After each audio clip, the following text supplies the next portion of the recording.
will be adding content to the aside bar. Now typically an aside bar is used for promotions, so keeping that in mind, we'll say avail 50% off today or something inside a paragraph with a few exclamation marks here, and we could probably have 50% off on a separate line and today again on a separate line. So the BR tags will take care of that for us.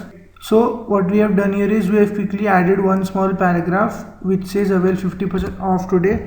Another typical thing which is there in an advertisement is a link to the product, right? So I'll quickly add, maybe I'll redirect it to amazon.in for now, and I'll also add a target so that it opens in a new page.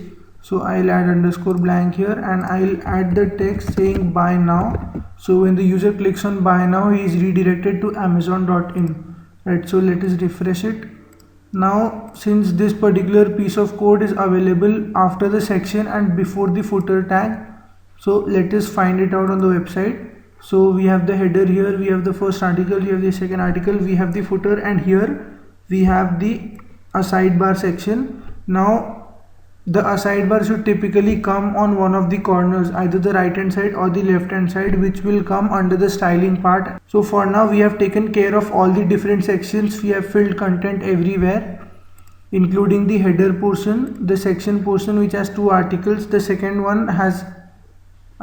first one has an image and the second one is plain text, and the footer section as well, which has all the copyright information, and the aside section also, which is typically an advertisement.